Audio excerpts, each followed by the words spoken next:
Lideramos el camino de la opinión pública y buscamos que la cultura del debate alcance consensos y soluciones a los problemas de nuestro país.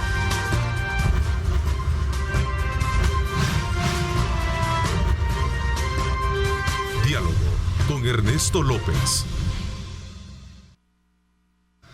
Son las 6 de la mañana con 32 minutos, 6 de la mañana con 32 minutos. Gracias por continuar con nuestra programación, que arrancamos desde muy tempranas horas de la mañana para llevarles a ustedes, como siempre, las noticias más importantes ocurridas en nuestro país y el mundo entero. Vamos en 1 hora y media en este trayecto, desde luego a conocer análisis importantes de un tema que queremos colocar sobre la mesa y que ha venido estando vigente a partir de todo este debate generado en la Asamblea Legislativa en cuanto a la contratación de supuestas plazas de personal que solo llegaba a cobrar a este órgano de Estado. Una situación que ha llevado desde luego a poner en tela de juicio la transparencia en la contratación de parte de los partidos políticos ahí representados, las críticas del presidente de la República frente a esa situación y por supuesto la necesidad de recoger de ese debate la discusión de qué es lo que está pasando y cómo se puede corregir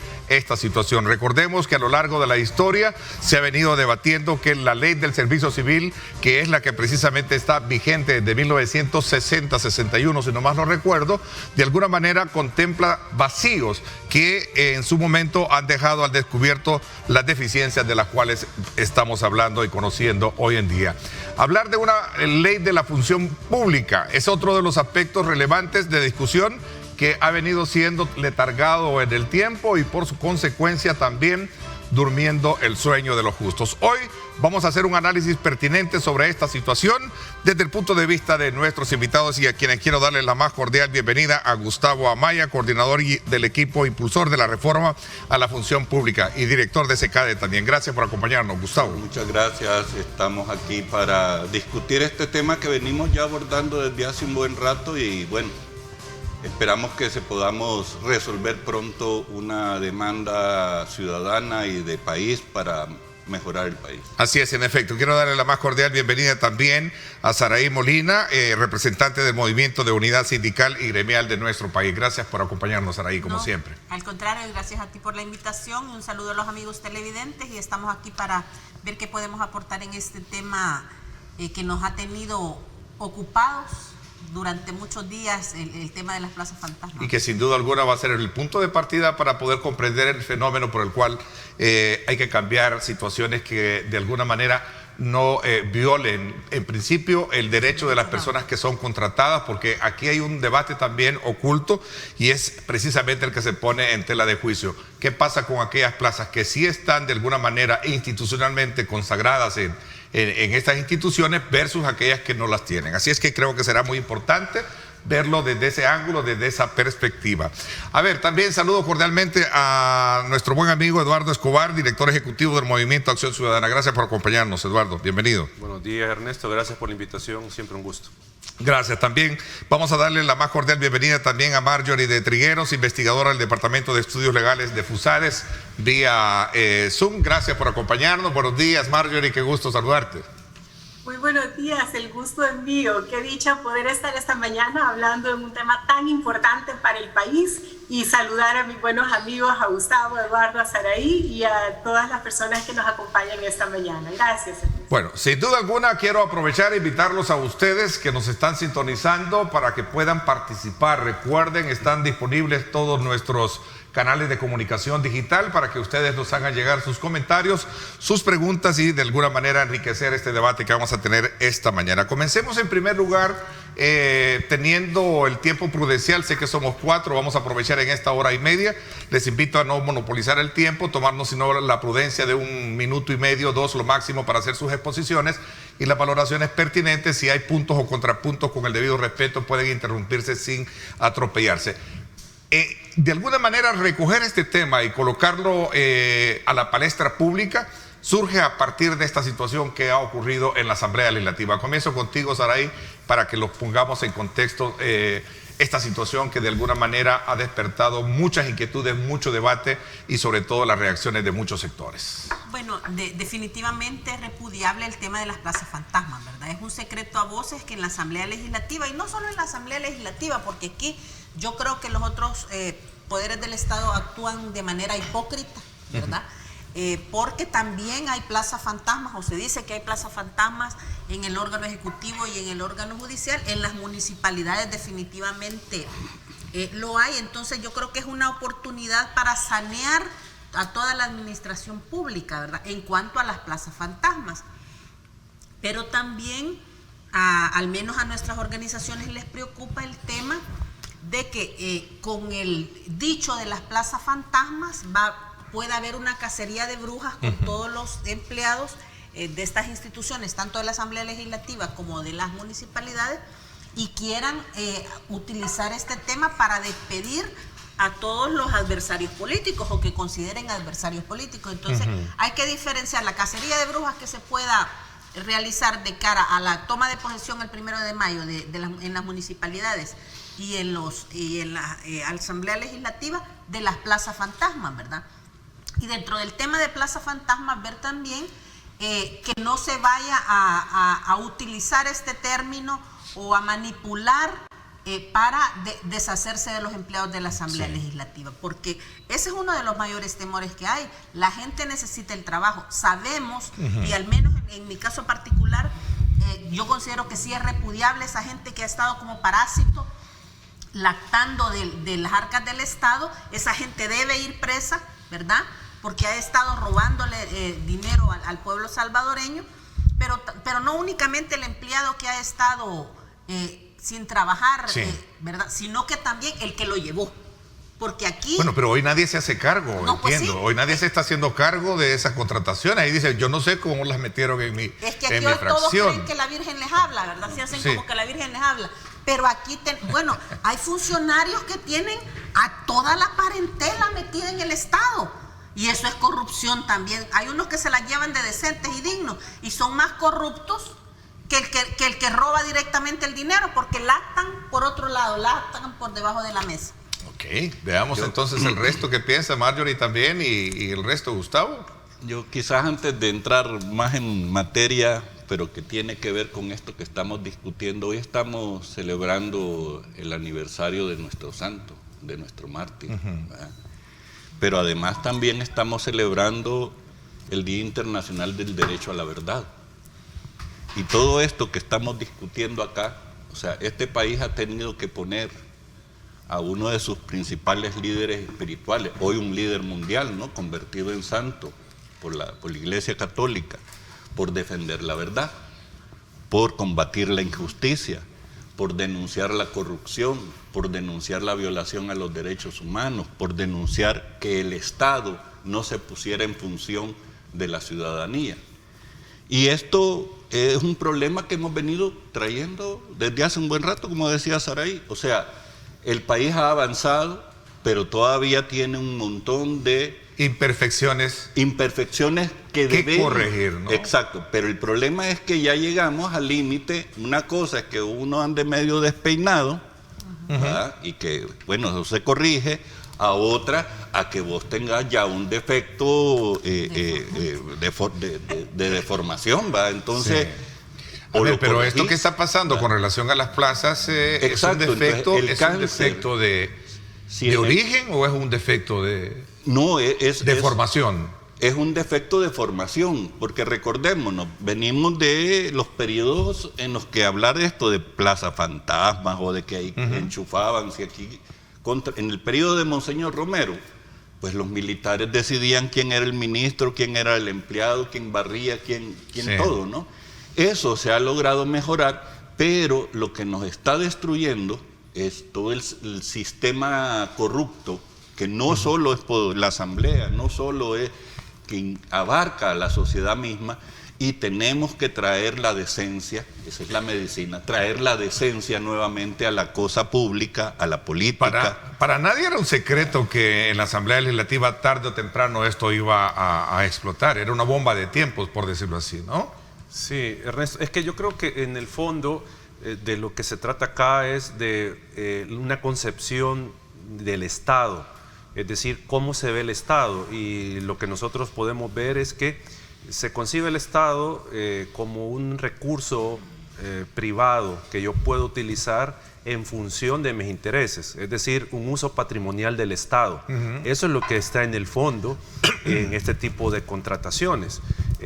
Y esto obviamente nos genera ciertas prácticas, o sea, el que yo vea al Estado como una fuente de favores, una fuente de ingresos, entonces me lleva a que yo establezca, institucionalice ciertas prácticas como estas contrataciones irregulares, o sea, a eso nos lleva. Sí.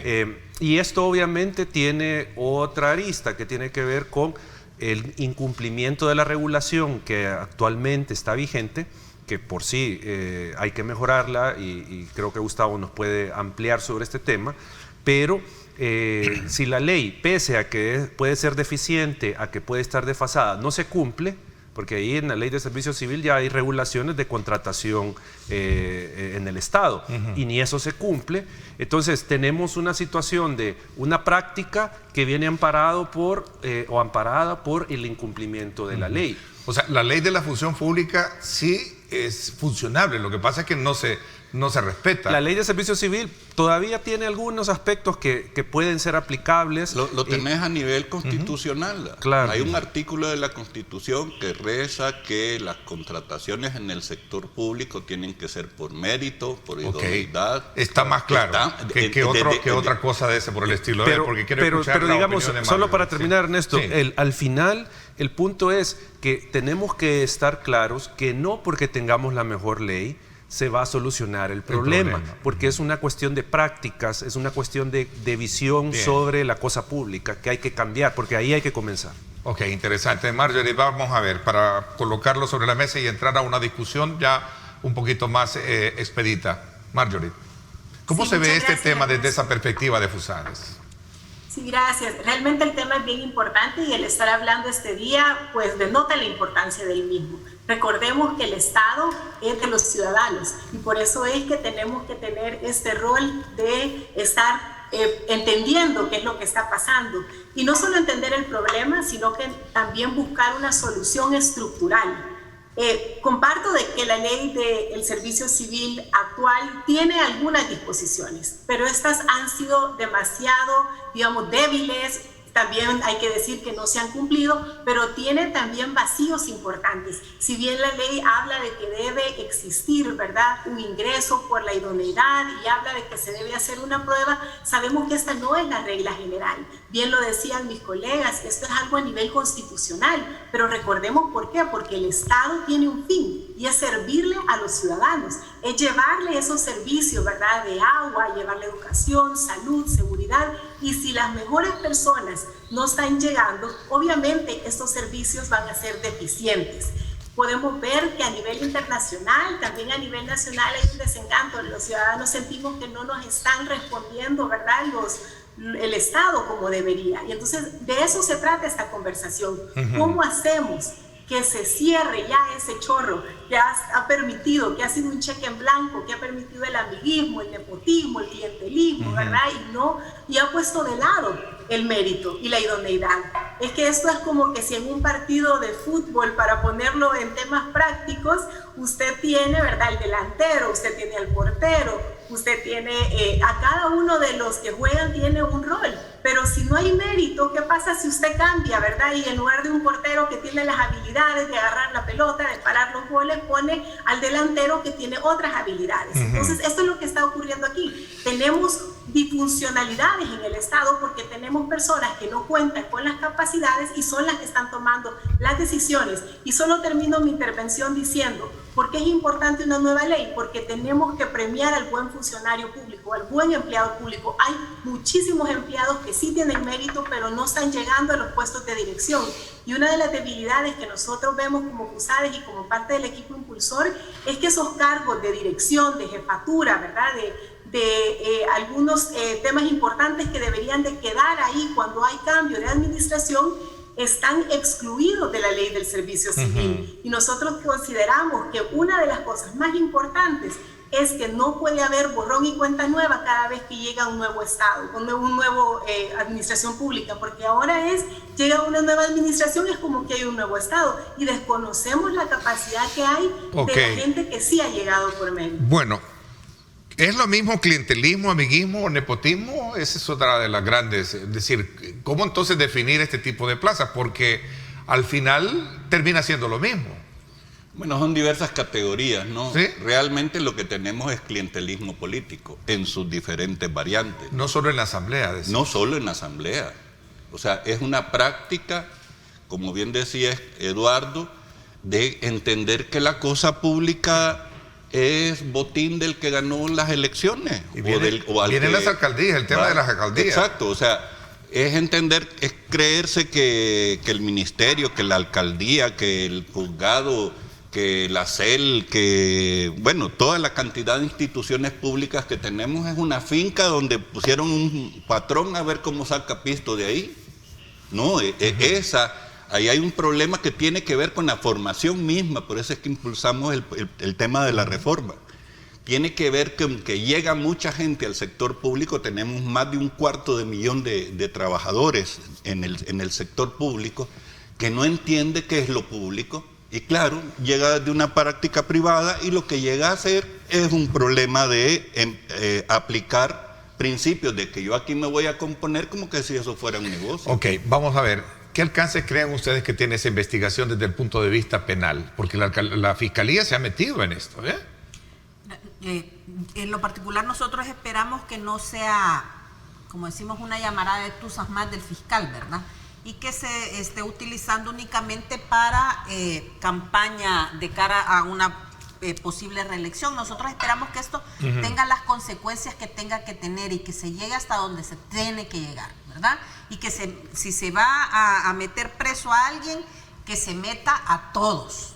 Porque aquí pero lo que puede pasa, incurrir en meter preso a alguien, tú eres abogado. Aquí lo que pasa es que hacen el gran escándalo, fulanito, bueno, el caso de Regina Cañas, por ejemplo, se hizo un gran boom y a la hora de las horas la han mandado a trabajo de utilidad pública y bueno, y en su profesión, vean, no la mandaron ni siquiera a barrer el Parque Cuscatlán o a limpiar los hidrantes, ¿verdad? Las cunetas, no, la han mandado a hacer trabajo de utilidad pública en su profesión, cuando la mujer confesó que presentó documentación falsa para poder encubrir a su hijo, ¿verdad? Lo hizo como proteger, madre. perdón, a su hijo. Es cierto, lo hizo como madre y uno como madre hace lo que sea, pero es un ilícito penal, ¿verdad? Entonces ya sale con una mano en la cintura. Total que van a terminar que los presidentes que están siendo enjuiciados o que están... Los vamos a ver barriendo. Presos no, los vamos a ver ahí en Miami comiéndose lo que se han robado. Pues, o sea, eso no puede ser. ¿Verdad? Pero el problema es que meten al gato preso, porque en el caso de Tony Saca, por ejemplo, los empleados son el que no se sometió al procedimiento abreviado, es el que le ha caído la mayor pena. Y Tony Saca ya está en el sector 9, bien galán, comiendo los 3 tiempos a costillas de los salvadoreños y va a salir con una mano en la cintura, eso no puede ser. Aquí, Ernesto, no es mi especialidad el derecho penal, pero obviamente involucraría en todo caso algún tipo de delito que tenga que ver con el patrimonio, con el erario público. O regresar ese dinero. Habría que ver hasta dónde se puede llegar, pero digamos, lo que está involucrado son delitos contra el erario público y ahí habría que ver la Fiscalía cómo tipifica y cómo presenta algún requerimiento contra los imputados. Yo quiero brevemente, Ernesto, agregar también un punto a la discusión, que el tema del clientelismo y del nepotismo y todo esto en la contratación pública también genera otro efecto que de hecho ayer denunciaban los del sindicato de la Asamblea Legislativa, y es el tema de una fuente extra de financiamiento para partidos políticos. Esto también se genera con este tipo de contrataciones en el Estado. ¿Por qué? Porque partamos de algo, nuestros partidos, obviamente fuera de época de campaña, necesitan recursos para seguir funcionando. Claro. Lo necesitan, porque la deuda política, por el diseño que tiene, no se les entrega durante todo el tiempo, sino que solo es cuando hay campaña electoral. y dejan a los partidos a expensas de buscar cómo hacen para sobrevivir en el periodo entre elecciones. Y la forma más sencilla que hemos visto es contratándote, te voy a dar a ti $4,000, pero me vas a agarrar 1,000 y vas a darle 3,000. Exacto. Así eso es lo que hemos escuchado en estas versiones. Entonces tenemos a diferentes instituciones del Estado, a nivel municipal, a nivel de todo, que hacen este tipo de descuentos y es otra fuente de financiamiento de partidos. Aquí el punto es que si la plaza está creada y yo coloco a mi militante, pero que tiene la capacidad, que es una plaza necesaria, ahí no habría un problema de que ellos aporten al Estado. El problema viene cuando crean plazas para generar esos ingresos. Solo para sacar dinero. Exacto, ahí es el problema. Sí, aquí no estamos planteando nosotros una persecución de, como decía Saraí aquí, de buscar a los vírgenes o a las vírgenes en el sector público. O sea, el sector público es político. Evidentemente, si alguien tiene todos los méritos y tiene la idoneidad para el puesto y pertenece internamente en función a un partido político o a una fuerza política, pues tiene todo su derecho. Lo que tiene que separar es que cuando está ejerciendo como funcionario no puede mezclar el interés particular. Pero por su carácter político es bien difícil poder hacerlo. A ver, Marjorie, ¿qué piensas? ¿Sí? Sí, creo que es bien interesante lo que ya exponían aquí anteriormente y tal vez aquí vale la pena diferenciar.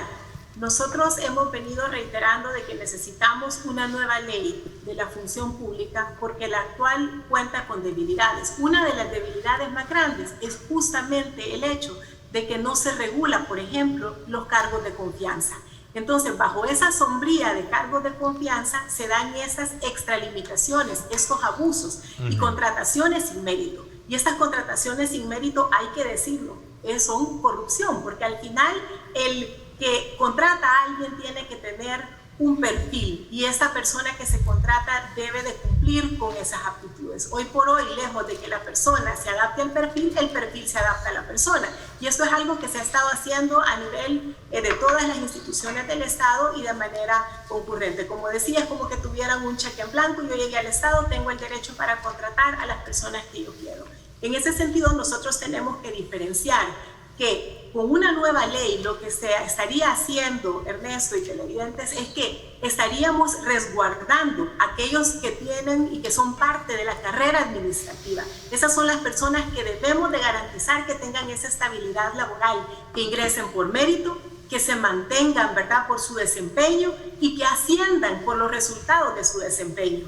Y que sea una carrera administrativa desde que entre hasta que salga. Obviamente hay ciertos cargos de confianza, pero tienen que tener un límite. Y eso es lo importante de cambiar y tener un nuevo marco normativo que raye, ¿verdad? Y que ponga ahí cuáles serían esas reglas. Y entonces, por ejemplo, en el proyecto de ley, muy interesante es que se está poniendo que van a haber desde 5 hasta un máximo de 15. ¿Por qué? Porque así en las instituciones, dependiendo del tamaño, podrá entonces poner a las personas que son de confianza. No obstante, claro, hay que decirlo, a nivel internacional, hasta las personas de confianza en países como Chile, en países como Perú, son personas que aún siendo de confianza tienen que cumplir un mínimo, tienen que tener un requisito para llegar ahí, porque no es un favor el que se les está haciendo, es una obligación que tienen de servirle a la ciudadanía.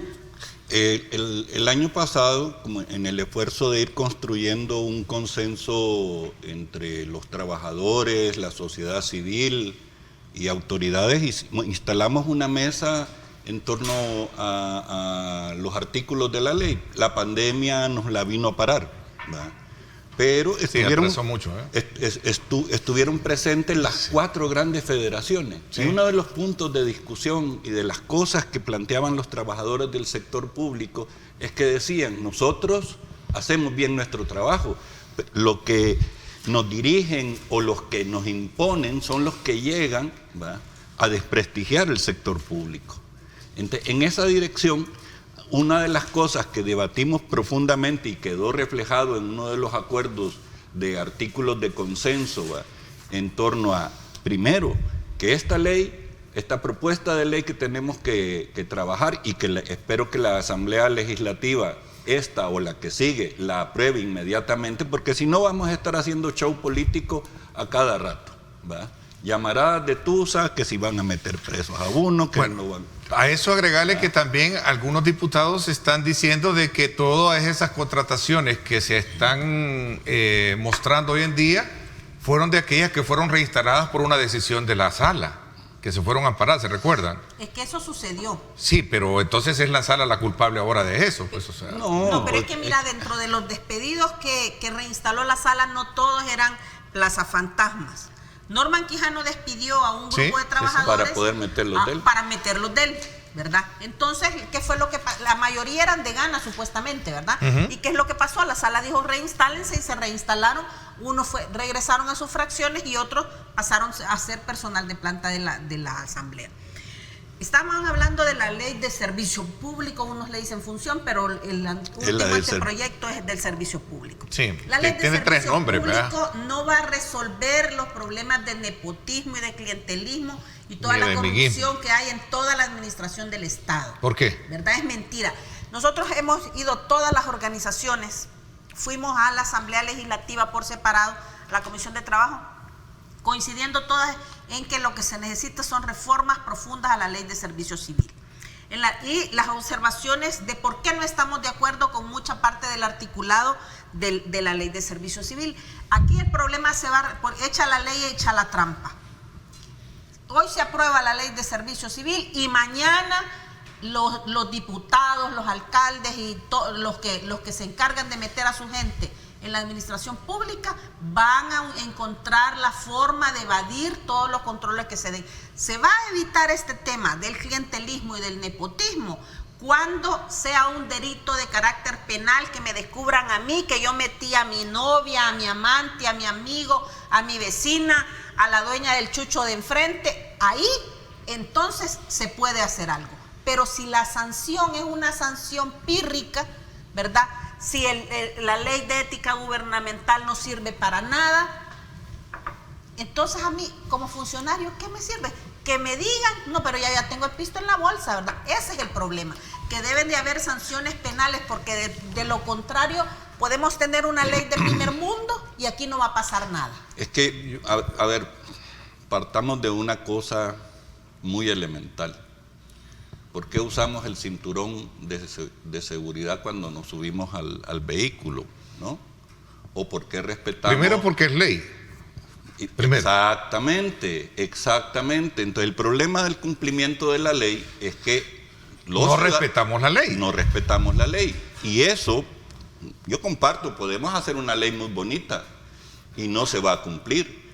Pero en el análisis que nosotros hemos hecho, hemos visto de que si nosotros garantizamos que aquí exista una administración de carrera, personas que sean de carrera, que independientemente quién esté administrando, que conozcan la ley, que sean formados o reeducados en sus labores, a lo que están obligados a cumplir, eso va a permitir que empecemos a cumplir la ley. Estoy de acuerdo y ya vamos a hablar por qué es necesaria una nueva ley, qué características debe de tener esta ley, sin duda alguna, ya vamos a hablar, pero hay que estudiar bien qué es lo que está pasando, porque la población, y de hecho, ¿por qué necesitamos una nueva ley y no dice allí este slide, vamos a dejarlo acá, y no una reforma, ¿verdad? Inexistencia de un ente rector que vigile la función pública. Ese es un elemento bien importante, lo decías tú, pero hoy tenemos un tribunal, ¿cómo se llama? De la función. En este caso es un tribunal civil. Pero es el tribunal del servicio civil, vea. Exacto. ¿Pero funciona o no funciona? Pero no te regula, o sea, atiende algunos casos, es solo para dirimir conflicto. Y cuando se habla de un ente rector, es exactamente lo que tú decías, ¿de dónde salieron esos 1000 que dicen que son fantasmas? Okay. ¿O de dónde son los otros 1000 que ya no son fantasmas? Te doy la palabra cuando regresemos, voy a hacer la pausa. Y Marjorie, la condición de estar vía Zoom no inhibe de poder entrar a la discusión cuando pueda pedir la palabra. Por favor, para que entremos en esa dinámica de aportes y también de tu presencia acá con tus puntos de vista. Me voy a la pausa, son las 7 de la mañana con 1 minuto. Gracias a usted por estar con nosotros.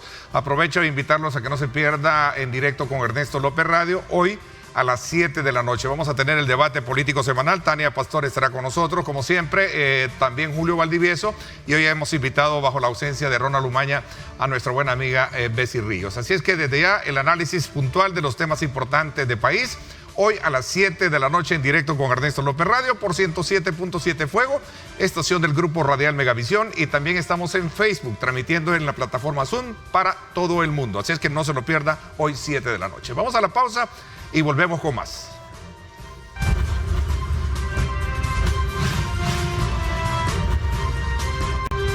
Diálogo con Ernesto López. Estás viendo Diálogo con Ernesto López.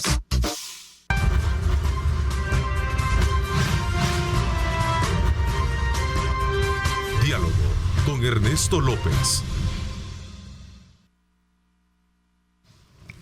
Bueno, gracias nuevamente por estar con nosotros a esta hora de la mañana. Saludos muy cordiales. Paul Steiner nos escribe y dice esta mañana, Paul, dice, Ernesto, uno de tus invitados acaba de decir que el sector público es político, y ese precisamente es el problema. La función pública debe ser profesional y permanente y no debe ser influenciada por la política partidaria. De esta manera las instituciones no dependen del partido o el ministerio que llega, sino que de su función constitucional, al divorciar los dos niveles que puede garantizar la eficiencia y la integridad de las instituciones. Dice, creo que tú lo mencionaste, pero bueno, solo breve para que... Pero mira, si sí. no fuera, perdóname, Gustavo, Sí. si no fuera política, yo no sé si ustedes vieron, yo lo vi en el Twitter, de un reportaje de una chica de Ciudad Mujer que despidió a la María Chichilco, Sí. ¿verdad? Diciéndole Sí, sí. que no podía servir a dos señores, porque la muchacha era parte del FMLN y le había apoyado en la campaña a uno de los candidatos. Esas son de las cosas que no se deben de hacer. Esas son de las cosas que los funcionarios no deben hacer. Yo, por ejemplo, admiro a Aida Mancilla, fíjate, porque es una empleada institucional. Yo me acuerdo desde que estaba chiquita, ella es la voz de los eventos De presentación de protocolos del presidente, sí. Y es una mujer que ha trabajado con gobierno, con la Democracia Cristiana, con el PCN, con Arena, Sí, sí, sí. con todos. Y ella se dedica a hacer su trabajo y lo hace muy bien. Conozco a otra empleada de Casa Presidencial también que trabajó con los secretarios técnicos de la presidencia, y esa mujer se la pelean los funcionarios que llegan porque saben que hace bien su trabajo. Eso es lo que necesitamos nosotros ahora. El problema es que eso no sucede con la mayoría de empleados. Porque Hay mucha discrecionalidad, ¿verdad? Hay mal mucha... servicio en la administración Es que no hay pública. perfiles de puestos. Es que ahí es donde Hay comienza mucha el arca problema. abierta, diría O sea, yo. Hay mucha arca abierta, O sea, ¿no? cuando tú no organizas el aparato público, determinás cuántas plazas tiene que haber para realizar tal servicio, le decís, esta persona tiene que reunir estos requisitos, pues sencillamente metes a sirios y troyanos Ahora, pero ¿cómo cualquier despolitizas esto? Porque lo que dice Paul es bien cierto, y tú lo Pero- planteabas, la pero- función pública es... No, yo perdón, para aclararle, Sí. política es lo que hacemos todos los seres humanos en nuestras relaciones. Cuando digo la función pública, el sector público hace una función política porque se relaciona con todo. Otra cosa, y yo comparto lo que dice Pau, es que no se puede mezclar la política partidaria, o sea, el interés que es lo que partidario. mencionaba como Va. ejemplo también. Eso, porque ahí se vuelve un Saca número, como hacemos los viernes en el debate político semanal, Eduardo. No, yo solo quiero plantear dos ideas. Y Marjorie también. La primera, y que es importante tener en cuenta que una nueva legislación va a necesitar de mayor control para ser efectiva y que las regulaciones puedan al final ser aplicables.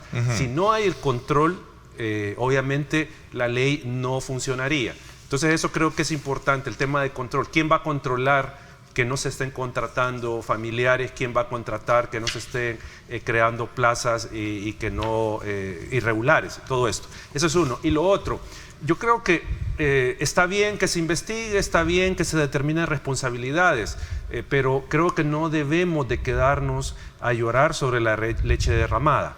O sea, y no estoy diciendo que con esto no importa lo que ha pasado. No quiero decir eso. Hay que investigar y sancionar lo que se tenga que sancionar. Pero creo que lo que debemos de ver acá, y aquí el llamado, es a la nueva Asamblea Legislativa, porque ya esta asamblea agoniza, ya no creo que se logre mucho. O sea, agonizan en el buen sentido de la palabra. Y están aprobando todo porque ayer aprobaron el Consejo Directivo para el manejo del agua, ¿va?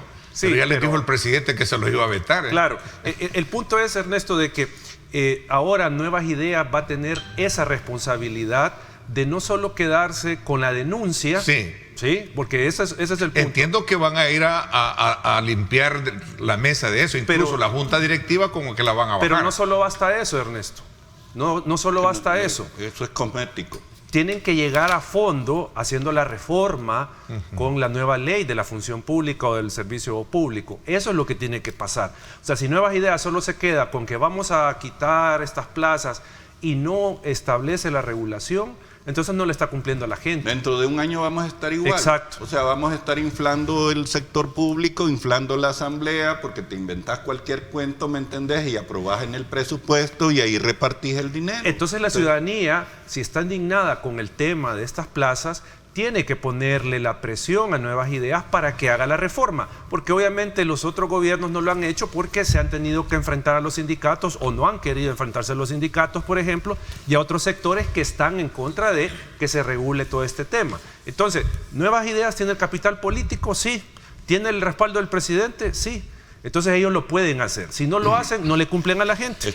Y es que volver también un papel de orgullo para un funcionario público. Decía uno de los compañeros suyos en el tema de este grupo impulsor de la reforma de la función pública, Alex Castillo, decía: hoy en día el ser un funcionario no es visto como un orgullo. Se tiene una valoración muchas veces hasta peyorativa de trabajar para el gobierno. Siempre se dice que son...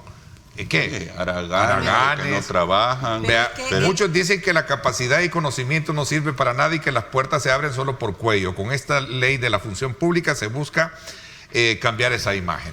Yo creo que los sindicatos definitivamente del sector público están retados, ¿verdad?, a hacer un cambio, a hacer una transformación, a dejar de defender a los haraganes, ¿verdad?, y a defender a la gente por sus méritos de trabajo. Es un tema bien complicado, porque aquí ningún empleado público puede decir que no entró porque tenía alguna su palanca. Sí. Porque aquí ahorita todo el mundo se está lavando las manos, pero si vemos desde el primero hasta el último empleado público, algo hizo la cacha para que le ayudaran, ¿verdad?, para empezar.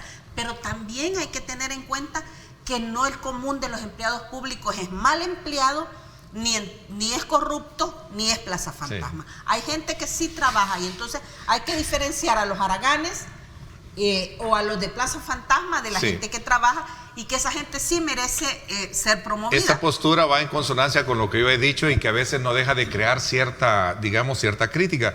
Pero ¿qué culpa tiene el indio de ser indio si no es aquel que le hace compadre? Si no lo puedes meter a todos. Te lo pongo con un ejemplo. Hace poco cumplimos un año de pandemia y este país, el sector público de salud, puso 200 muertos. Sí. O sea, ¿qué más le podés pedir a un servidor público? Por eso digo yo, ¿qué culpa tiene el indio de ser indio si no de quien lo hace compadre Margaret? Que una ley le regule las prestaciones, ese riesgo, permita que pueda ascender, ¿me entendés? Y ahorita todo eso... Sí, pero también que tutele sus derechos. Que tutele, que garantice. Uno de los problemas que tiene la ley de servicio público es que la gente pierde su estabilidad laboral con la famosa evaluación extraordinaria. La evaluación extraordinaria te la hace el funcionario a la hora que le dé la gana, y si te pone mala nota te echa. Y ahí perdés la estabilidad. Y ahí te pueden echar por cualquier pretexto, si sos directivo sindical, si sos embarazado, lo que sea.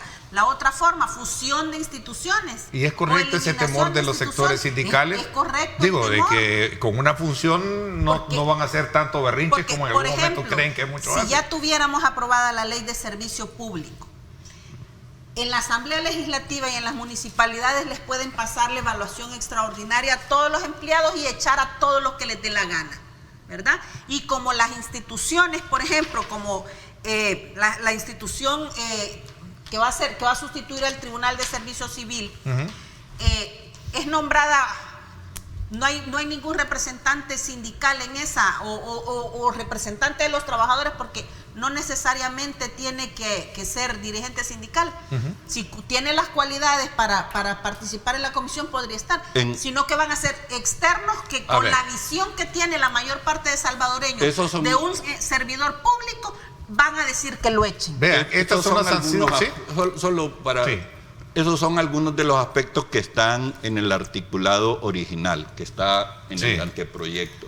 En la discusión que hemos tenido con diversos sectores, no solo con los sindicatos, no solo con trabajadores, hemos identificado esos problemas y estamos haciendo propuestas también de mejora para evitar cerrar todas las posibilidades de abuso hacia los trabajadores, de despidos injustificados, de garantizar los derechos, porque consideramos que no podemos retroceder. O sea, ahí no es un problema de los trabajadores si estén sindicalizados o no. Este país avanzó en derechos, pero también tenemos que avanzar en las obligaciones para todos. Quiero aprovechar y a Marjorie, gracias, porque sé que tiene un compromiso a las 7:30, pero solo quiero dejar puntos claros de lo que estamos hablando. ¿Por qué no se ve funcionalidad con la actual ley de servicio? Y teníamos ahí un slide que ponía en perspectiva cuáles han sido las deficiencias de la actual ley. Discrecionalidad en el manejo del talento humano. No siempre se aplican los procedimientos de selección de personal, no todos los funcionarios públicos ingresan por mérito, que ya lo hemos tocado, gestión descentralizada del empleo público y contrataciones irregulares, contratos temporales. A ver, Marjorie. Gracias, Ernesto. Creo que esos puntos son totalmente válidos y a esos también hay que agregarle que la ley también actual, que data del 61, como usted bien lo decía, no contempla todo el tema de la planificación del Estado. No puede haber un Estado que cumpla sus fines si no está planificando constantemente. No hay una entidad rectora que vele porque todos entren por mérito, porque se queden porque son buenos empleados. Y obviamente yo entiendo el tema que dice Saraí, que muy bien lo plantea, el tema de hacer evaluaciones de desempeño. Pero es importantísimo ir migrando hacia evaluar la actividad, la actitud y todo con respecto a cómo los funcionarios o cómo los empleados se están desarrollando en la administración pública. Esto no quiere decir que se va a despedir, al contrario, nosotros como equipo impulsor, y ya lo decía Gustavo, estamos proponiendo que haya un articulado que asegure que cuando haya una evaluación de desempeño,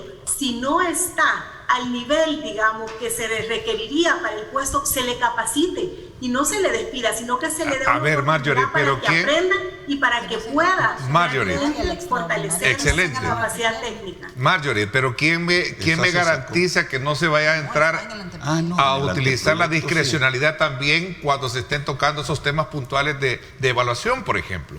Esa es otra de las grandes preguntas.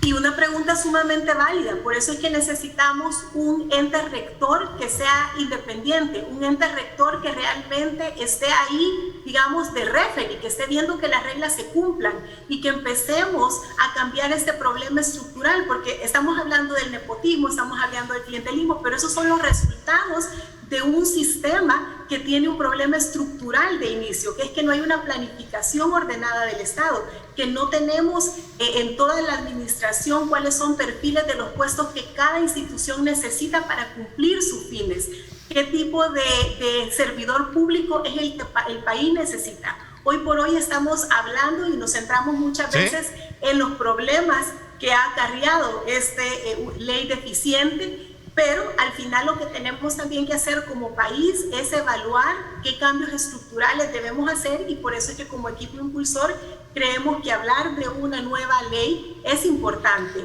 y es una oportunidad para que se retome el tema y que podamos obviamente escuchar los diferentes sectores y tratar de tener una ley que contemple que al final el Estado va a poder cumplir con sus fines, y sus fines es llevarle los mejores servicios a la población. Mira, yo de acuerdo, creo que en parte este tema de la ley es para eliminar todos esos problemas de malos procedimientos y malas prácticas que se han tenido para contratar al personal institucional en toda la administración del Estado. Yo en lo personal creo que es necesario modernizar este tema del empleo público, ¿verdad? Del servicio público, pero el tema es por qué no lo hacen y por qué no lo van a hacer. Yo quisiera que esta Asamblea Legislativa la aprobara. La ley de servicio público era un requisito del Asocio para el Crecimiento y un requisito del Fomilenio, y no pasó nada, ¿verdad? Entonces, que la aprueben estos diputados, y si el presidente la veta, o que apruebe él una ley el 1 de mayo, que sea una de las primeras cosas que haga la Asamblea Legislativa que va a entrar, que la apruebe la ley, pero que la aprueben y la cumplan, porque el problema no es de legislación. Es como que dicen, con la ley de servicio público se va a deshacer toda la grasa del Estado. Eso es mentira. Aquí tenemos que ver qué clase de trabajadores tenemos para ver cuáles son las competencias que les vamos a hacer llegar a los empleados que ya están, pero cuál va a ser el perfil del nuevo empleado público. Pero además hay que ver cuántos empleados públicos necesitamos. Por ejemplo, en el Seguro Social. En el Seguro Social hay 18,000 empleados más o menos, ¿verdad? Pero a mí, como derechohabiente, ¿me dejan satisfechos esos 18,000 empleados? No. ¿Por qué? Porque cuántos médicos hay, cuántas enfermeras, cuánto personal que realmente atiende el problema de salud. No es la mayoría son empleados administrativos que están sentados en las instituciones, claro, sin aportar mayor valor. Entonces, eso es lo que tenemos que ver, cuántos empleados vamos a tener por cada salvadoreño. Ahorita tenemos nosotros, hay un empleado público por cada 35 salvadoreños. Yo creo que esto es importante, porque lo que debe de entender la ciudadanía es que una reforma, ya sea la ley de servicio civil o aprobar una nueva ley, va en función de mejorar la prestación de los servicios públicos, porque de eso, digamos, no se ha hablado, y aquí se está poniendo en el tapete la discusión. O sea, el objetivo no es al final despedir empleados públicos, no es complicar la situación laboral de los empleados, sino que el objetivo es que la ciudadanía reciba mejores servicios. Porque ese tipo de evaluación de están las plazas que se necesitan en los lugares que se necesitan, cómo se presta el servicio, eso es importante. Y acá, como digo, de nuevo es el ciudadano, la ciudadanía, la que está en el centro de esta acción gubernamental o legislativa de mejorar el marco regulatorio y desaparecer este tipo de prácticas. Yo creo que ese es el punto, eso es lo que deberían de entenderse. Y por eso, de nuevo, reitero, tiene el desafío, nuevas ideas, de cumplirle a la gente con esta reforma a la ley. Ellos tienen el desafío, tienen la capacidad, porque tienen los votos, tienen el respaldo político para hacerlo, y si no lo hacen, digo, entonces solo va a quedar como simplemente el show de este momento en la Asamblea Legislativa, y no se llegó al fondo de corregir el problema estructural que se ha mencionado. Ok, voy a hacer una pausa, te doy la palabra cuando regresemos, y luego regreso también con Marjorie, porque sé que tienen compromiso a las 7:30, y sobre todo también que FUSAIDES ha hecho varios estudios puntuales sobre este tema. De hecho, tengo acá donde hizo una evaluación con relación al tema de las contrataciones que se han hecho en la Asamblea Legislativa. Esto fue en enero de 2020. 6 datos interesantes de las contrataciones del personal en la Asamblea Legislativa. Vamos a un poco a leerlo. Y sobre todo también ya en términos muy concretos que esperan de la concreción de una ley que verdaderamente satisfaga y corrija todos estos problemas, pero que no se vuelva una ley, como decía en este caso Saraí, que también venga de alguna manera a poner en inestabilidad el trabajador, que en su momento a lo mejor tenga todos los méritos para que éste esté en el cargo. ¿De acuerdo? Vamos a la pausa, gracias por estar con nosotros, regresamos con más. Gracias por su preferencia, gracias por darnos su tiempo para compartir con nosotros el análisis y la discusión de estos interesantes temas de país.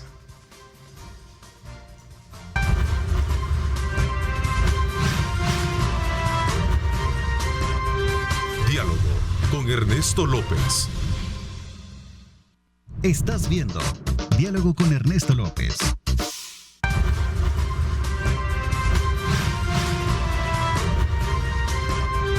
Diálogo con Ernesto López.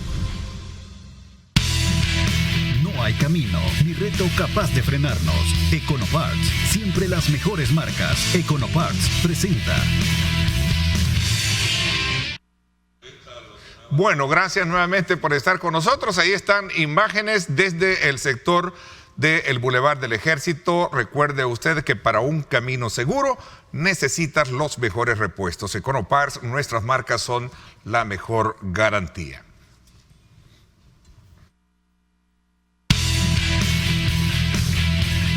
nuestras marcas son la mejor garantía. Econoparts, siempre las mejores marcas, presentó. Gracias nuevamente por estar con nosotros, Marjorie. FUSADES ha venido desde hace mucho tiempo colocando en la agenda del país la necesidad de cambiar este patrón legal, que es precisamente sustituir la actual ley del servicio civil por una ley de la función pública, si lo queremos hacer. Bajo este criterio, sin mérito no hay Estado eficiente. El Salvador necesita una nueva ley de servicio público, ¿cierto? Así es, Ernesto. Nosotros hemos venido dándole seguimiento y usted, antes de irnos a comercial, mencionaba un informe que publicamos justo en 2020, en enero. Y sí, es interesante porque la Asamblea Legislativa tuvo un reparo de la Corte de Cuentas y se le hace un señalamiento donde le dice: ustedes necesitan hacer reformas importantes al interno para corregir problemas en el tema de recursos humanos, en temas también de recursos materiales, en temas de infraestructura, y también les decían que necesitaban actualizar la normativa. Entonces se hace esta contratación a la cooperación española, en la cual se contrata expertos para que hicieran un diagnóstico y para poder después tener un plan institucional estratégico. Dentro de esta radiografía es cuando se puede claramente ver que se señalan cosas importantes. Y yo creo que esto es bien fundamental tenerlo en cuenta, que en este estudio los expertos que vinieron le hicieron varias consultas, hicieron también entrevistas con personas del sindicato de la Asamblea, con empleados de la Asamblea, con diputados, entonces, y también con personas de recursos humanos de la Asamblea Legislativa. Y hubo un tema que coincidió en todas estas respuestas que daban, y es que la Asamblea había venido perdiendo esa mística de contratar por mérito, y que tenían años de estar contratando ya por temas de amiguismo, ¿verdad? Por contratar familiares, y que se estaba dando un crecimiento exponencial del personal que era algo insostenible. Año con año se veía como esa planilla iba creciendo de manera desordenada, sin límite, y lo peor, sin mérito. Entonces, cuando nosotros vemos que hay un informe preliminar que ya claramente lo está poniendo, ¿verdad?, en blanco y negro, la pregunta que nos hacemos ahora es: ¿qué hizo la Asamblea con ese informe? ¿Qué continuidad se le dio? ¿Realmente se siguieron o no las recomendaciones que daban? Y una de ellas era, pues, tratar de estructurar también su reglamento interno. Y creo que esto es algo que hay un estudio de la Asamblea, pero eso lo podemos, ¿verdad?, también migrar a los otros órganos del Estado. Aquí no se salvan. Cuando nosotros vemos qué está ocurriendo actualmente, podemos ver ese crecimiento desmedido en las plazas de todo el sistema público no financiero. Por ejemplo, para tener un dato interesante, desde 2007 hemos tenido un incremento año con año que ronda los 2.000 a 3.000 o 4.000 empleados, que van incrementando año con año. Estamos hablando de la Asamblea. Tenemos esa diapositiva, productor, para poder entender lo que está explicando Marjorie. Sí, adelante, ahí está. Creo que es esta, ¿no? Esa es la de la Asamblea, que ha tenido un incremento importante, ¿verdad? Y podemos ver cómo actualmente, pues, casi el 90% de su presupuesto está para remuneraciones, ¿verdad? En la actualidad. Ahora bien, lo que le comentaba era de todo el sistema público no financiero, ¿verdad? También, porque decíamos que este ha sido un estudio para la Asamblea, pero este problema lo podemos ver en todo el Estado.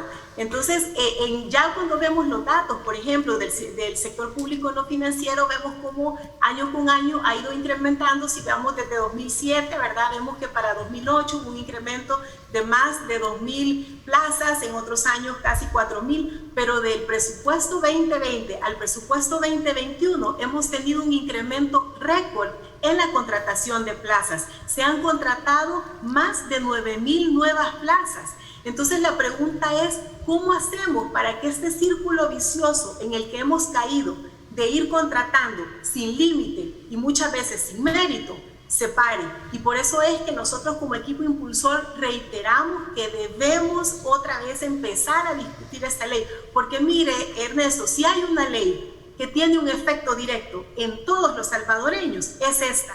No hay salvadoreño que no tenga relación con la administración pública, desde que nacemos hasta que nos morimos, desde que nos dan una partida de nacimiento hasta que nos dan la partida de defunción, cuando mandamos a nuestros hijos a la escuela, ¿verdad? ¿Cuántas personas no les llega a veces el recibo de agua y no han recibido agua en todo el mes? Entonces la pregunta es, ¿qué hacemos si no queremos ver más, ¿verdad?, de lo que hemos estado viendo estos años? Y me encanta el eslogan: sin mérito no hay Estado eficiente. Eso me parece que demuestra Así mucho. Es, totalmente.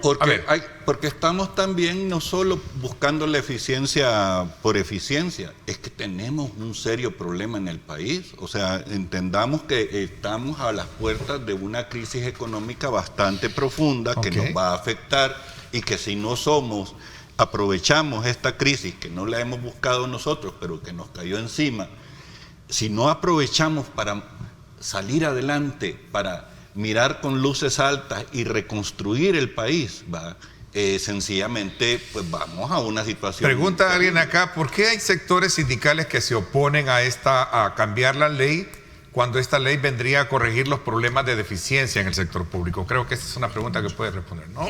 Hay sectores sindicales que se oponen. Aquí vemos varios sectores, somos diversos en el movimiento sindical. Hay unos que están radicalmente en contra de que se le cambie una coma a la ley de servicio civil. Hay otro agrupamiento que dice, bueno, reformemos la ley de servicio civil, esa que es la más constante de en todas las organizaciones, y hay organizaciones que sí están a favor de que se apruebe la ley de servicio público. Yo creo que no hay que estar negado a ninguna de las posibilidades, al menos en mi organización. Nosotros, y yo en lo personal sí estoy de acuerdo, y por eso me he ganado críticas de algunos compañeros, porque yo como Saraí Molina, yo sí estoy de acuerdo con una ley de la función pública que venga a modernizar el Estado, porque de alguna manera lo va a hacer. ¿Por qué? Porque el Estado debe ser el mejor prestador de servicios, ¿verdad? No tiene que haber diferencia en que yo vaya a pasar consulta al Seguro Social o al hospital de diagnósticos, ¿verdad? Porque el Estado me va a dar a mí. Tiene que ser mejor. Tiene que ser mejor, pero ¿cómo va a ser mejor? En tanto y en cuanto los empleados sean los más capacitados, los más honestos, los más serviciales. Pero ¿qué pasa, por ejemplo, para ir al Seguro Social? El Seguro Social acaba de aprobar una nivelación salarial que nos cuesta a todos los que cotizamos al Seguro Social $23 millones aproximadamente, solo la nivelación salarial. Y ya van a comenzar a negociar el contrato colectivo, y cuántos millones más va a significar ese contrato colectivo. Entonces, yo no estoy en contra de que se den las prestaciones. El tema es cómo las prestaciones que le damos a los empleados públicos se redundan en buen servicio, en beneficios para la población. En beneficio para la población, en empleados, en procesos más ágiles, en mejor atención. ¿Cómo eso se va a traducir, ese dinero que eroga el ciudadano, se le regrese en buen servicio? Eso es lo que tenemos que ver. Eduardo. No, yo creo que aquí obviamente hay todavía un trabajo de cabildeo y de llegar a ciertos consensos entre todos los actores. O sea, obviamente... Pero tú pedías que se aprobara esta ley en esta legislatura. Claro, la que viene. O sea, la que viene. Sí, esta yo creo que aquí ya... Esta la van a ver, si lo aprueba esta lo van a vetar. ¿Por qué? ¿Por qué crees que la van a vetar? Ya están anunciando que van a vetar todo lo que se apruebe de última hora. Sí, no creo que pase pero algo. Si la ley es buena, ¿por qué vetarla? Lo que pasa es que también hay que hacer un cálculo político. O sea, ¿quién quiere salir en la carroza tirando los dulces que corrigió el problema? O sea, y ahí sí hemos visto... Yo creo que es irresponsable, y aquí hago yo que el llamado a los actuales diputados de no asumir su obligación. O sea, independientemente la aprueben o no, deberían de estar activando, llamándonos a consultas, a hacer discusiones sobre el tema. Pero es que las consultas ya las hicieron, el tema es que no se han animado a puchar el botón, pero las consultas ya las hicieron. No, pero es que ni han pasado ni a revisar el articulado para decir a dónde cabe esta consulta con lo que aquí dice, dónde puedo corregir esto, o sea... yo Gustavo, de hecho, la duda que tengo es que si el tiempo les dará para hacer una revisión. Ya en tiempos estamos con una Semana Santa y dos plenarias, ¿no? Quiero despedir a Marjorie Trigueros. Lamento mucho que quería despedirla ya, eran 2 minutos que iba a pedirle al señor productor, para haberle agradecido también los aportes, porque tenía otro compromiso, había estado con nosotros bajo el acuerdo de estar hasta las 7:30. Lamentablemente me la quitaron, pero bueno. Yo quiero plantearte una cosa. Nosotros como equipo impulsor de la reforma, la función pública, no solo estamos apoyando la ley. La reforma, o sea, si vamos a transformar este país, si vamos a modernizar este país, si vamos a hacer que sea eficiente, que el mérito nos permita la eficiencia, tenemos que trabajar y acompañar como ciudadanos de manera vigilante todo ese proceso de implementación de la ley para evitar el problema de que echa la ley, echa la trampa. No, pues no vamos a permitir, ya mucha trampa se ha hecho. Entonces, el equipo va a aportar no solo a que se apruebe un marco normativo nuevo, sino que también a estar vigilante de que se implemente de manera correcta. Y eso puede tardar hasta 5 años, 5 o 6 años.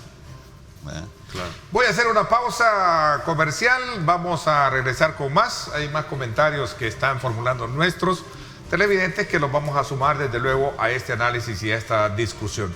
Nos vamos a la pausa, nuevamente reiterando nuestro agradecimiento a Marjorie de Triguero, que estuvo con nosotros desde Fusades, desde luego dándonos su punto de vista a esta hora, 7:36. Vamos a la pausa y volvemos con más.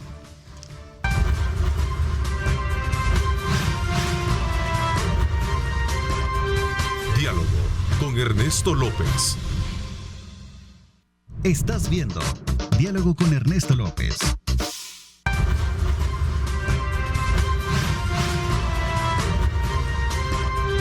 Diálogo con Ernesto López. No hay camino ni reto capaz de frenarnos. Econoparts, siempre las mejores marcas. Econoparts presenta. Bueno, gracias nuevamente por estar con nosotros a esta hora de la mañana. Para un camino seguro usted necesita, recuerde, los mejores repuestos y la mejor garantía en repuestos se le da Econoparts, y Econoparts le da este segmento de tráfico a esta hora de la mañana en la que podemos apreciar la avenida Jerusalén, en la cual vemos circulación bastante fluyente en esta zona importante de la capital que conecta precisamente con otras, digamos, Ciudad Merliot y otros sectores al norte. Así es que vámonos desde luego tomando en consideración estas imágenes para que usted pueda desplazarse fácilmente por esta zona. Gracias a Econoparts, nuestras marcas son la mejor garantía para un camino seguro, por lo cual necesita los mejores repuestos. Nuestras marcas son la mejor garantía. Econoparts, siempre las mejores marcas. Presentó. Vamos a ver, ¿con quién había quedado darle la palabra? Creo que a ti, ¿verdad, Gustavo? Sí, te decía de que este proceso de cambiar la administración pública, de que el mérito sea el común denominador de los empleados, pero que a la vez quitar vicios como por ejemplo esto de cambiar de puestos de ley de salarios a contratos temporales, ¿va? Esas cosas es el primer paso para decirte aquí está la puerta, ¿verdad? Eso no puede ser, porque cuando tú estás por ley de salario resulta que esa supuestamente es una plaza, ¿va?, permanente, necesaria en esa institución, que si la vas a anular es que la vas a desaparecer, ¿va? O sea, pero el tema es que ese es un mecanismo de si querés seguir trabajando aquí. Ahí está la trampa, lo que decían usted. Contrato, ¿verdad? Ahí está la trampa. Exactamente, y entonces creo no desaparece en la plaza, sino que en la plaza por ley de salario yo meto a mi chero, a mi novia, a mi amiga, a mi amante, y a la otra la saco, pues, ¿verdad? O sea, pasar de ley de salarios a contrato es la antesala para despedir a alguien, ¿verdad? Entonces, y no achican el Estado, sino que es más, engrandece más.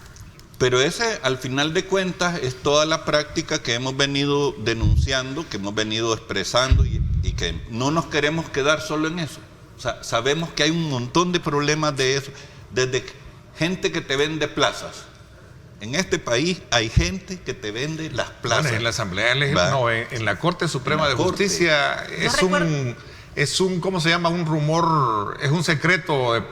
Así es, ¿no? Te cobran 5,000 pesos, ¿verdad?, para ser asistente de un juzgado. ¿va? Eso es lo que dicen, ¿va?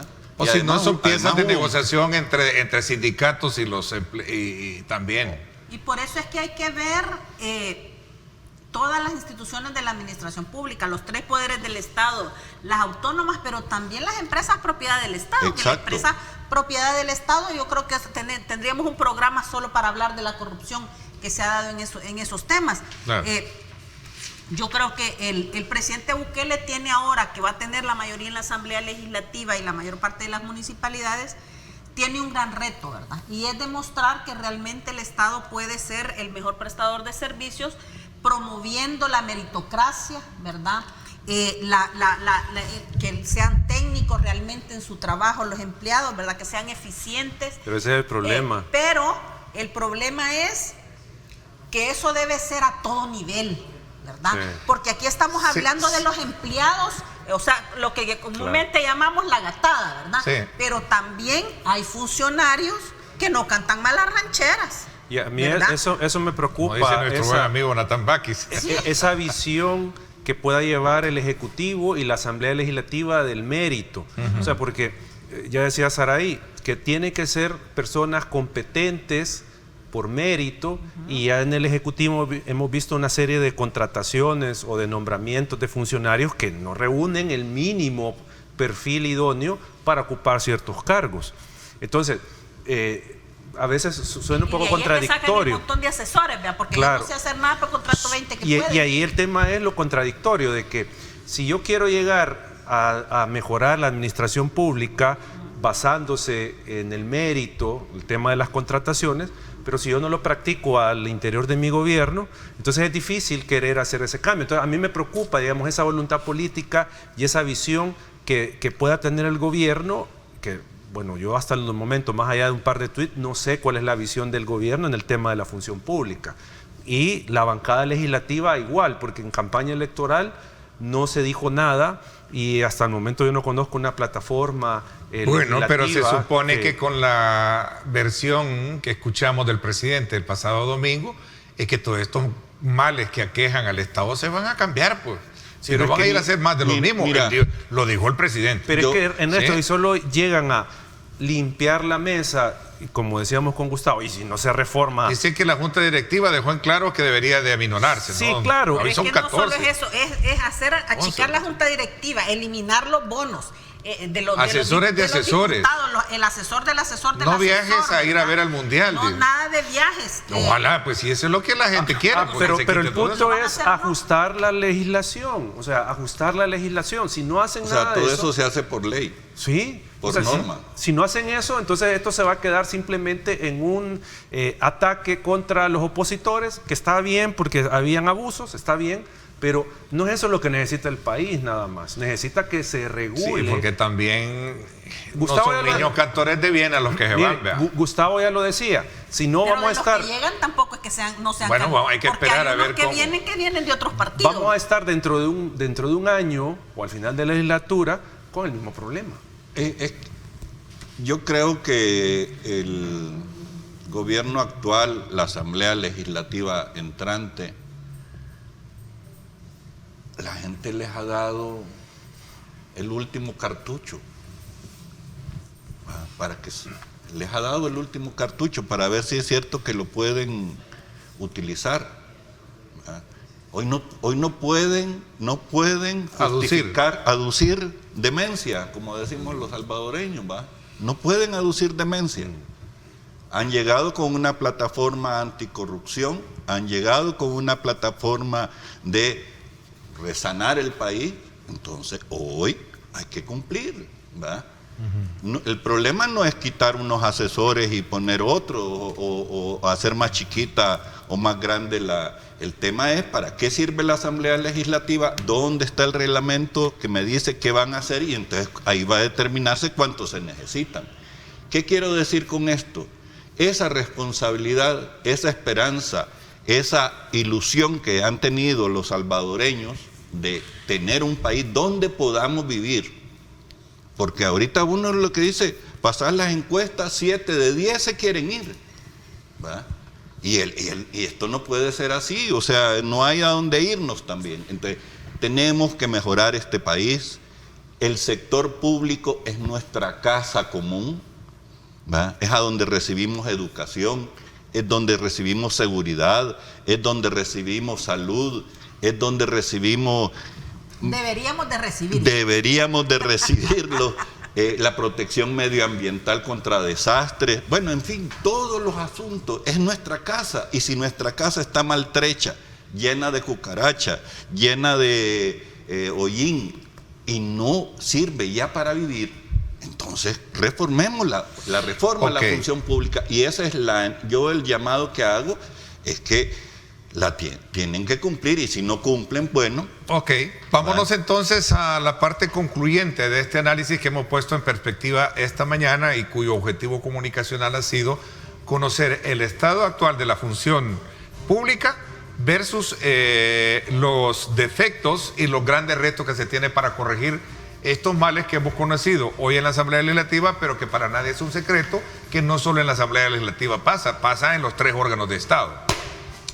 Voy a dar la pausa, gracias por estar con nosotros y venimos con el análisis concluyente ya con relación a este tema importante de país que hemos colocado sobre la mesa para que usted, desde luego, siempre se instruya, participe y tenga una mejor lectura o fotografía de lo que está pasando en el país en cuanto a este tema de las plazas innecesarias en el Estado.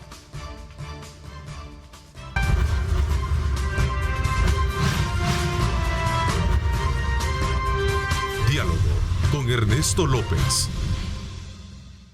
Estás viendo Diálogo con Ernesto López.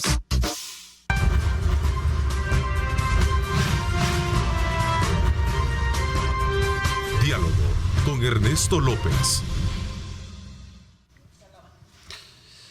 Bueno, gracias nuevamente por estar con nosotros. Un saludo muy especial al doctor Francisco Acosta. Él, por cierto, él fue uno de los fundadores, hablando de una efeméride importante de la Universidad Monseñor Romero en Chalatenango. Y nos escribe y nos dice: hola Ernesto, buenos días. Es un buen tema de debate que tiene hoy miércoles, como todos los miércoles. Estamos hablando de un Estado que les falla a sus ciudadanos. Dígase, estamos en un Estado fallido. El nepotismo, clientelismo, amiguismo y corrupción son síntomas de un Estado en bancarrota. Por eso el soberano se expresó en las pasadas elecciones y el soberano se va a volver a expresarlo nuevamente si no hay avances importantes. Punto de lo que estábamos hablando anteriormente. Mira, un saludo a Francisco Acosta. Él fue dirigente sindical del sector eléctrico, ¿verdad? Y fue parte de Fenastras, también fue representante de Fenastras en Washington. Un saludo para él. Yo sí creo que el presidente Bukele, y vuelvo, repito, tiene una papa caliente, ¿verdad?, en la mano. Tiene la oportunidad de realmente cumplirle a la población lo que le prometió, ¿verdad? Que necesitaba los votos para poder hacer los cambios. Este país no necesita cambios, este país necesita transformaciones, ¿verdad?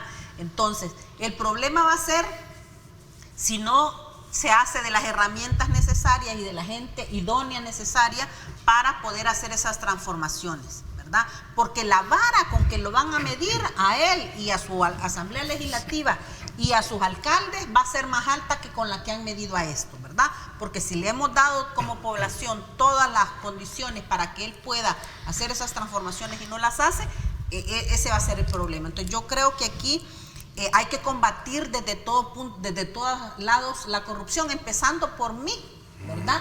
¿Por qué? Porque si yo le ofrezco mordida al policía porque me pasé el semáforo, yo también soy corrupta, yo también estoy contribuyendo a eso. Entonces, si nosotros evitamos la corrupción personal hacia los funcionarios públicos, también ellos van a transformarse, porque esa es otra cosa también. Son incapaces y son corruptos algunos empleados que te piden mordida y algunos funcionarios que también lo hacen. Entonces, todas esas cosas tienen que cambiar. El presidente tiene la palabra, primero Dios que pueda y que Dios lo ilumine para que pueda hacerlo, porque de lo contrario va a ser la peor decepción de la población y entonces vamos a tener un peor país. ¿Cuál es la reflexión concluyente de este importante tema que hemos puesto sobre la mesa esta mañana de miércoles? Mira, yo creo, Gustavo, que los salvadoreños y salvadoreñas demandamos un país que nos dé oportunidades y un sector público que nos dé servicios de calidad. Eso es lo que nos va a hacer salir de cualquier situación. La reforma a la función pública es determinante. Se va a dar ya sea porque la apruebe en esta asamblea, la apruebe en la siguiente asamblea, se va a dar porque es una demanda, ¿va? Se daban los ejemplos del seguro social, pero es que si vamos a ANDA, si vamos a la municipalidad, en todos lados hallamos, así como muy buenos trabajadores y muy buenos funcionarios, hallamos otros que son unas mafias, pues, y al final de cuentas están haciendo su agosto de la cosa pública. Eso debe determinar, y eso es lo único que nos va a permitir poder avanzar de manera sistemática. Eso va a hacer que la gente aprenda a cumplir la ley, ¿va? Porque aquí, si yo no conozco la ley, no la cumplo. Si el empleado público no conoce la ley, pues te pide mordida o permite un abuso de su jefe político, ¿va? Y le dice, oiga, momentito, si quieres apruebe eso usted, y lo firma, ¿va? Pero yo no me meto. Bessie Río nos escribe y dice, mientras no sea sanción inhabilitar para ir de candidatos en elecciones de segundo grado o elección popular a los funcionarios infractores, ellos seguirán ejerciendo el nepotismo, clientelismo y tráfico de influencia. Ellos saben, basta pagar multas tasadas en colones. Vamos a ver. Yo creo que, bueno, esa puede ser una buena idea, pero yo creo que este momento que viene para el país es el momento de la ciudadanía. ¿En qué sentido? Tiene que convertirse en el controlador, en el ente o en entidad que va a exigirle a los funcionarios que le cumplan lo que se les prometió.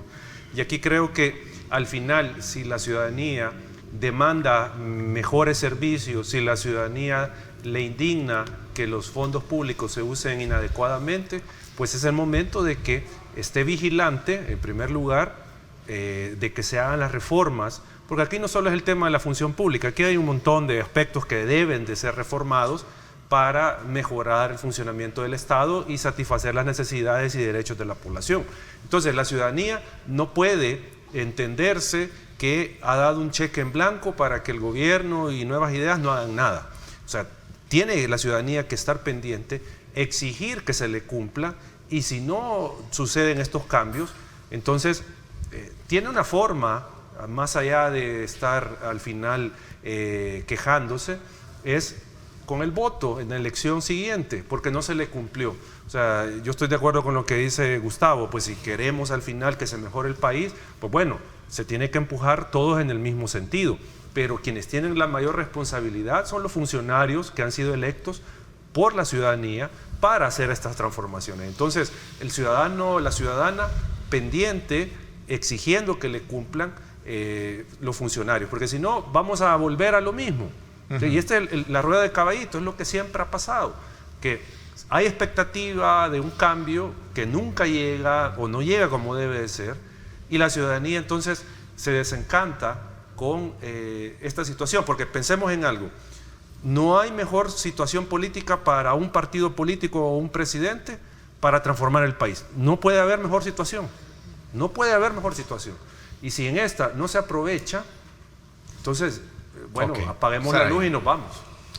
Sí, yo creo que con la modernización del servicio público podríamos realmente hacer valer el artículo 1 de la Constitución de la República, que dice que es la obligación del Estado asegurar a los habitantes de la República el goce de la libertad, la salud, la cultura, el bienestar económico y la justicia social. Solo con servidores públicos capaces, honestos, probos y eficientes vamos a poder hacer eso, ¿verdad? Pero es un gran reto que tienen las personas que están administrando el Estado en este momento, de realmente, si aprueban esa ley, implementarla de la mejor manera y no buscar los portillos para evadir la ley, porque eso es lo que nos tiene en un país tan corrupto a nivel internacional. Se habla mucho de la corrupción que hay en el país, y la corrupción, como yo decía antes, para mí no únicamente es que yo me robe el dinero de las arcas del Estado, sino que también haga trampa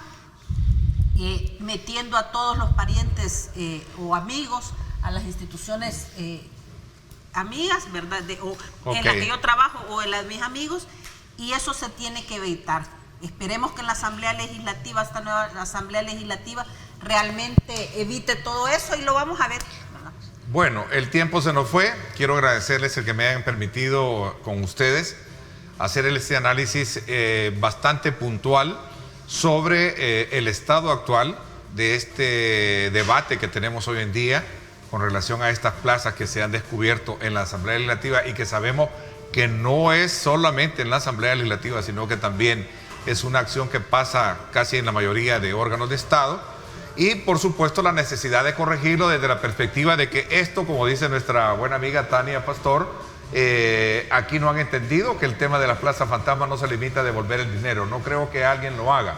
Estos casos no quedan en sede administrativa o laboral, esto va a lo penal. Hay delitos que investigar de los particulares como de funcionarios. Este es un elemento importante, sobre todo para sentar precedentes y evitar que este tipo de situaciones vaya dando y sobre todo también afectando el estado emocional de las personas, porque al final yo creo que, si bien es cierto, es una situación que se da, pero también necesitamos que en el país haya oportunidades de empleo, ¿verdad? Que haya trabajo. En eso, por eso decía yo que mi postura a veces no deja de distorsionar un poco, pero no es que estoy de alguna manera avalando este tipo de situaciones, pero yo creo que no es culpable el indio de ser indio, sino de quien lo hace compadre, que es un tema que yo lo he dejado claro. Gracias, Gustavo. Gracias, Saraí. Gracias también a ti, Eduardo, gracias. Y a Marjorie también en la distancia. Muchísimas gracias desde Fusades por habernos acompañado. Por mi parte, esto es todo por hoy. Los miércoles siempre vamos a tener temas abiertos de análisis y debate, como este día, así que desde ya les invito a que nos acompañen. Y también los espero hoy en radio, 7 de la noche, un interesante debate político semanal. Gracias, pásenla bien y como siempre recuerden lo más importante, amar a Dios sobre todas las cosas. Lideramos el camino de la opinión pública y buscamos que la cultura del debate alcance consensos y soluciones a los problemas de nuestro país.